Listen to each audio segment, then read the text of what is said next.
ሰላም የናችሁ።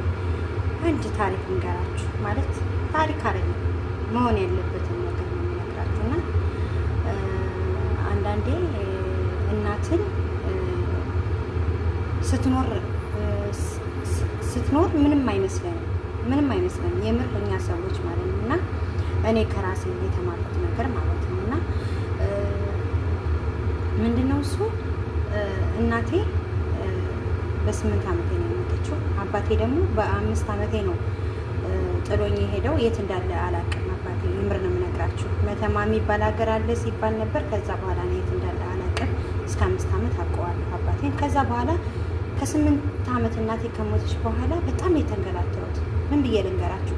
ፈተናዎችን ሁሉ ተጋፈጥኩኝ፣ በጣም ተጋፈጥኩኝ። ከ8 ዓመቴ ጀምሮ ከሀገር ከአንዱ ቤት ሲያስገቡኝ፣ ከአንዱ ቤት ሲወስዱኝ፣ ከአንዱ ቤት ሲወስዱኝ፣ ዘመድ ቤት ሲወስዱኝ፣ ከዛ ሲያንገላቱኝ እና ብዙ ስቃይና ፈተና አሳልፌያለሁ። ባህር ዳር ሲወስዱኝ፣ ጎንደር ሲወስዱኝ፣ እኔ አዲስ ዘመን ልጅ ነኝ። ጎንደር ሲወስዱኝ፣ ወረታ የምትባል ሀገር ሲወስዱኝ፣ ባህር ዳር ሲወስዱኝ፣ አዲስ አበባ ሲወስዱኝ፣ መቀሌ ሲወስዱኝ፣ አዋሳ ሲወስዱኝ፣ በቃ ምንም ያደርጉበት ያልተንከራተትኩበት ሀገር የለም ብዬ በቃ ልነግራቸው አልችልም። በቃ ሁሉም ሀገር ተንከራተትኩኝ። በቃ በጣም ለህይወት የታገልኩኝ። ብዙ ተስፋ ቆርጣለሁ። ከዛ ደግሞ ጎዳና ላይ ሁሉ ወጥቼ አውቃለሁ። የምር ነው የምነግራችሁ። ግን ያ ምንድነው ትምህርት አልተማርኩም። እስከ ግማሽ ነው የተማርኩትኝ።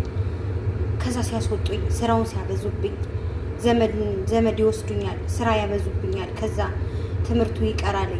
ልጆቻቸው ይማራሉ፣ እኔ እቀራለሁ። ግን እናቴ ብትኖር ትምህርት እማራለሁ። አያችሁ፣ እናት ለዚህ ነው የምትጠቅመው። ገብታችኋል አይደል? እናት ብዙ መስዋዕት ትከፍላለች። እና እኔ የእናቴን ፍቅር እና የእናቴን በቃ ዋጋ ያየሁት ልጅ ስወልድ ነው። የምር ነው የምነግራችሁ። ከዛ በኋላ በጣም መልካምና በጣም የምወደው ለእኔ ክብር ያለው ሰው አገባሁኝ። 2 ልጆች ወለድኩኝ። አሁን እግዚአብሔር ይመስገን። የሆነ ሰዓት ኑሮን ነበረ ብዙ ነገር። ከዛ ዝቅ አልን እኔና ባለቤቴ። ከዛ ያው እግዚአብሔር አንዳንዴ ነገሮችን ሲበላሽብሽ ወይም ሲበላሽብህ እግዚአብሔር ሊያስተምር ቀስቴው ብሎ ነገሮችን ስታጠፋ ይቀጣሃል። እና ከዛ ቅጣት የተምሬ አሁን እግዚአብሔር ይመስገን